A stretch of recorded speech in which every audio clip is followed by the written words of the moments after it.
여러분 안녕하세요. 경제학장 박사입니다. 비즈니스 세계는 뭐랄까 거의 전쟁터 같죠? 모두가 시장을 먼저 차지하기 위해서 정말 치열하게 경쟁하잖아요? 오늘은 게임 이론을 통해서 과연 가장 먼저 움직이는 게 항상 승리로 이어지는 건지 그 전략의 핵심을 한번 파헤쳐 보겠습니다. 아니 근데 왜 기업들은요 그 막대한 비용이랑 위험을 다 감수하면서까지 최초라는 타이틀을 그렇게 얻으려고 하는 걸까요?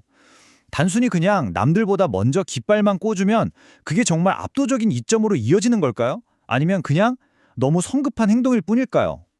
바로 이 질문에 대한 실마리가 게임 이론의 슈타켈버그 모형에 숨어 있습니다. 이 모형은 시장을 하나의 거대한 체스판으로 보고요. 먼저 수를 두는 선도자, 그리고 그 수를 보고 대응하는 추종자의 전략적인 관계를 아주 흥미롭게 분석합니다. 자, 보통 우리가 생각하는 경쟁은 꾸르노 모형에 가까워요. 두 기업이 서로 눈치만 보면서 동시에 생산량을 결정하는 거죠. 뭐랄까 가위바위보 같은 거예요. 하지만 슈타켈버그 모형은 아예 판이 다릅니다. 여기에는 명확한 순서가 있어요. 한 기업이 먼저 과감하게 수를 딱 두고 다른 기업은 그 수를 본 다음에 최선의 대응을 해야만 하는 그런 비대칭적인 상황인 거죠. 자, 그럼 우리 한번 아주 간단한 상황을 상상해 볼까요? 이 시장의 경쟁자는 딱 둘 뿐입니다. 기업 1과 기업 2, 그리고 게임의 규칙상 기업 1이 선도자로서 생산량을 먼저 결정하고 시장에 꽝 하고 공표할 기회를 갖는 겁니다. 자, 좋습니다. 이제 여러분이 직접 게임에 참여해 볼 시간입니다.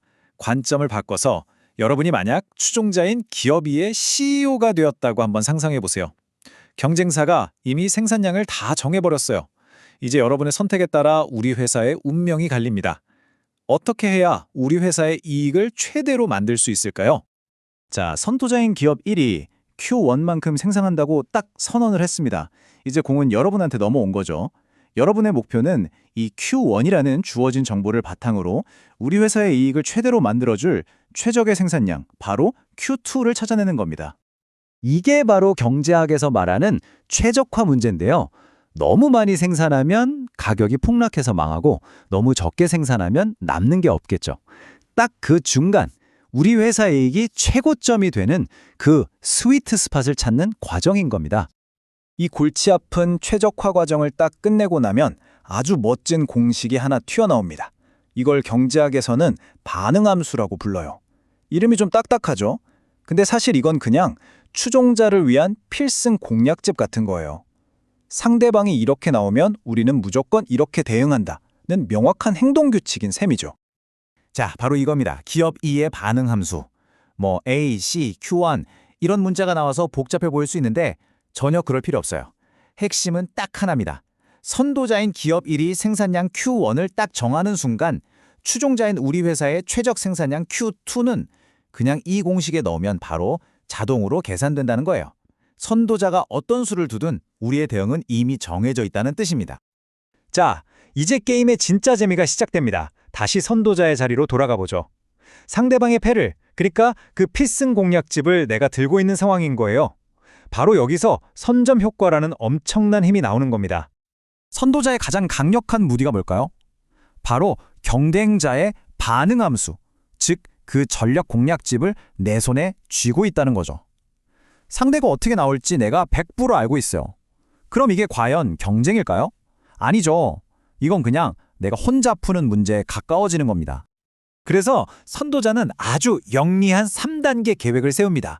첫째, 일단 상대방의 반응 함수, 그 공략집을 파악해요. 둘째, 어차피 쟤는 이렇게 나올 거잖아 하면서 상대방의 행동을 내 이익 계산에 아예 넣어버리는 거죠. 마지막으로 이 모든 걸 계산해서 나의 이익을 최대로 만들어주는 생산량을 먼저 시장에 그냥 꽝 하고 던져버리는 겁니다. 바로 이 부분이에요. 선도자는 추종자의 결정을 더 이상 불확실한 변수로 보지 않아요. 그냥 내가 조종할 수 있는 예측 가능한 상수로 만들어버리는 거죠. 복잡한 경쟁을 아주 간단한 내 개인의 최적화 문제로 바꿔버리는 겁니다. 정말 대단한 전략 아닌가요? 자, 그럼 이 치밀한 계산의 결과는 과연 어떨까요? 먼저 움직이는 게 대체 얼마나 큰 이득을 가져다 주는 걸까요? 말로만 하지 말고 우리 숫자로 직접 확인해 보시죠. 자, 이 표를 한번 보세요. 결과가 아주 명확하죠? 먼저 생산량을 보면 선도자는 시장의 절반을 가져가는데 추종자는 고작 4분의 1밖에 못 먹어요. 이유는 더 극적입니다. 선도자의 이윤이 추종자의 2배예요, 2배. 심지어 둘이 동시에 공평하게 경쟁하는 꾸르노 상황이랑 비교해봐도 선도자는 더 많이 벌고 추종자는 오히려 더 손해를 봅니다.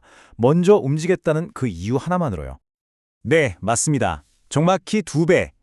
이게 바로 선점 효과의 무서움입니다. 시장의 룰을 먼저 정하는 것만으로 경쟁자보다 2배나 많은 이익을 가져갈 수 있다는 거죠. 이 그래프를 보시면 선도자의 전략이 한눈에 보입니다. 가로축이 선도자 생산량, 세로축이 추종자 생산량인데요. 선도자는 딱 한 가지를 알고 있어요. 내가 무슨 짓을 하든 저 추종자는 반드시 저 파란색 선, 즉 자신의 반응 곡선 위에서 움직일 수밖에 없다는 사실을요. 원래라면 두 기업은 저 C지점, 그러니까 꾸르노 균형에서 만났을 거예요. 공평하게 말이죠. 하지만 선도자는 그럴 생각이 전혀 없죠. 일부러 생산량을 확 늘려서 게임의 판도를 S1 지점으로 끌고 가버립니다.